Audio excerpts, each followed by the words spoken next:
Assalamualaikum warahmatillahi wabarakatuh. Selamat datang di channel kami Navarel Farm. Pada episode kali ini, kita akan menyelami dunia budidaya tanaman timun yang semakin lama diminati oleh para petani. Siapa yang tidak mengenal timun? Buahnya yang segar dan berwarna hijau ini sering kita temui sebagai lalapan yang menggugah selera. Namun, ada lebih banyak yang bisa kita gali dari proses budidayanya. Pak Madi, seorang petani sukses dari Dusun Ngentak, Kecamatan Sawangan, Kabupaten Magelang. Kita akan menjelajahi langkah-langkah yang membuat beliau mampu menghasilkan tanaman timun yang melimpah, meski sempat rehat dari dunia pertanian selama 10 tahun. Dari pemeliharaan varietas hingga teknik pemeliharaan, semua akan diungkap di sini. Siapkan catatan sahabat, karena kita akan membagikan rahasia sukses dalam menumbuhkan timun yang sehat dan bebas penyakit. Ayo kita mulai perjalanan budidaya timun yang inspiratif ini.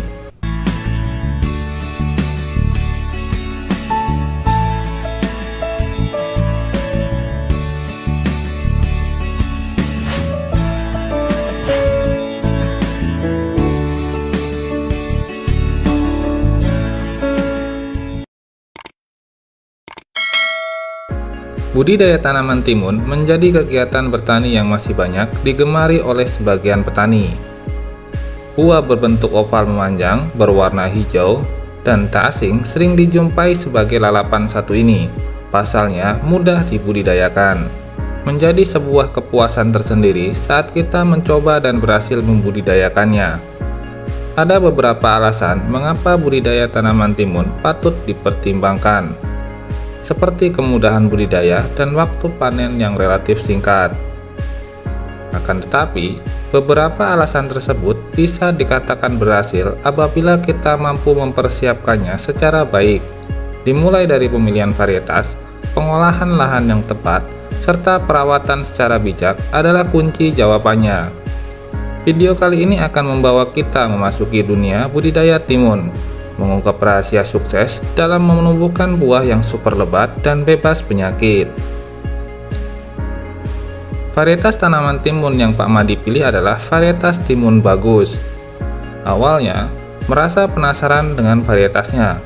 Kemudian, tidak berpikir panjang, beliau langsung tancap gas mencobanya. Beliau merasakan hasil yang istimewa dan tidak ada kekecewaan saat mencoba varietas timun bagus. Pak Madi justru merasa puas dan ketagihan ingin mencoba tanam kembali di musim tanam berikutnya. Dari vigor tanaman mampu tumbuh dengan baik dan lebat. Secara buah yang dihasilkan tidak perlu dilakukan lagi. Setiap tanaman hampir dipenuhi buah. Beliau pernah mendapati satu tanaman bisa menghasilkan 12-15 buah mentimun. Ini menandakan segi produktivitas dari varietas timun bagus ini bisa dikatakan tinggi. Secara ketahanan penyakit pun, varietas satu ini cukup bisa dikatakan tahan. Pak Madi sendiri yang sudah membuktikannya. Padahal, musimnya sekarang ini mendapati musim kemarau yang identik dengan riskan tanaman timun akan serangan keriting daun dan virus. Tetapi, sejauh ini, sampai di petikan ketiga, tanaman masih menandakan aman dan bebas dari serangan penyakit. Proses penanaman yang beliau lakukan adalah dengan metode tabela atau tanam benih langsung.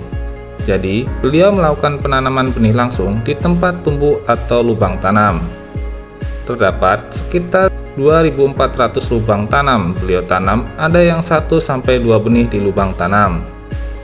Proses awal pertumbuhannya pun dapat beradaptasi dengan baik dan perkembangan yang signifikan, bahkan beliau sendiri tanpa melakukan penyulaman. Lahan beliau adalah lahan baru, bekas penanaman tanaman padi. Kemudian beliau olah kembali untuk budidaya tanaman timun. Pengolahan lahannya beliau rombak kembali atau dibajak. Setelah itu, beliau bentuk menjadi bedengan. Setelah itu, beliau berikan pupuk kandang sapi, 50 kg pupuk Vertipos, dan 50 kg NPK Ponska, serta 20 karung dolomit. Pupuk dasar beliau tabur pada permukaan bedengan, setelah itu beliau tutup dengan tanah.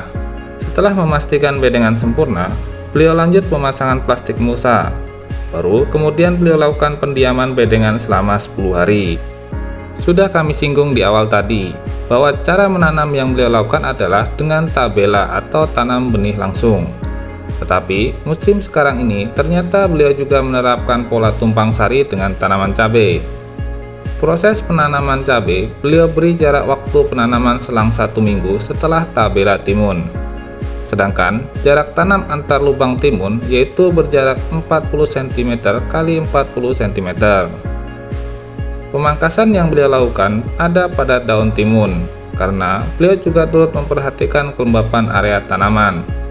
Mengingat beliau juga menerapkan pola tumpang sari, takutnya apabila tanpa pemangkasan akan meningkatkan kelembapan yang nantinya berakibat fatal, yakni memicu pertumbuhan jamur.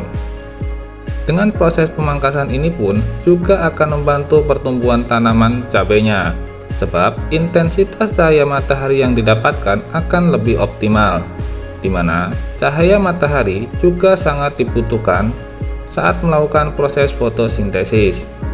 Selain itu, manfaat lainnya juga memperlancar sirkulasi udara. Pengocoran beliau lakukan pada tanaman timunnya tepatnya di umur 10 hari setelah tanam, menggunakan 2 sendok makan asam humat power soil dan 4 sendok makan pupuk ultradap yang dilarutkan ke dalam 20 liter air. Pengocoran dua bahan ini beliau terapkan sebanyak 2 kali, yakni di umur 10 dan 15 hari setelah tanam. Setelah pengocoran dua bahan ini, beliau merasakan pertumbuhan dan perkembangan di fase awal yang signifikan, ditandakan dengan pertumbuhan batang tanaman yang cepat dan pesat, atau istilah Jawanya lemu.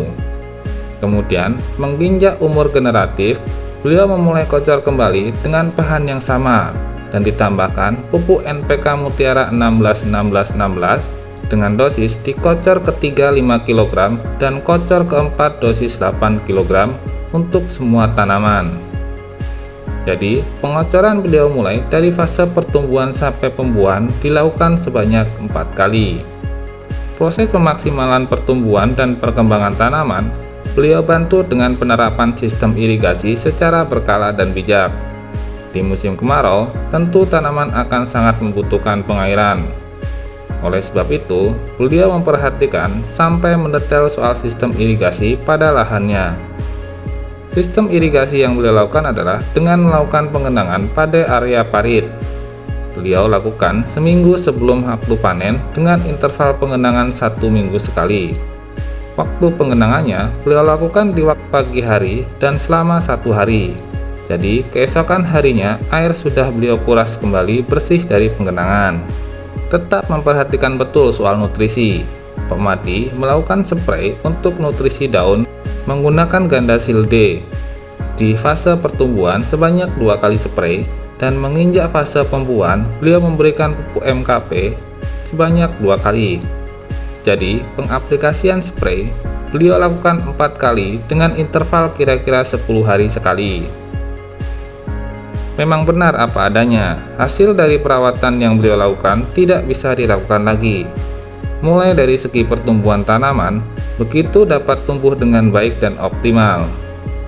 Terlihat pada tanaman timunnya, hampir setiap tanaman mampu menghasilkan buah yang istimewa, dengan hasil pertanaman mampu 12-15 buah. Saat ini, beliau sudah akan menginjak petikan ketiga.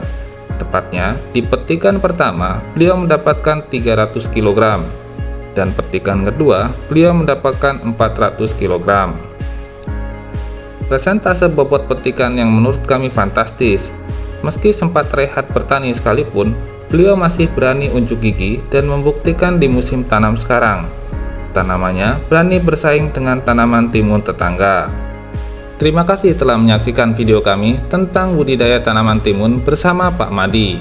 Semoga informasi yang kami bagikan bisa menginspirasi dan membantu sahabat dalam menjalankan praktik pertanian yang lebih baik. Jika sahabat menyukai konten ini, jangan lupa untuk memberi like, subscribe, dan menyalakan notifikasi agar tidak ketinggalan video terbaru dari kami. Kami juga ingin mendengar pendapat dan pengalaman sahabat. Jadi silahkan tinggalkan komentar di bawah. Sampai jumpa di video selanjutnya dan selamat berkebun. Semoga panen sahabat melimpah. Wassalamualaikum warahmatullahi wabarakatuh.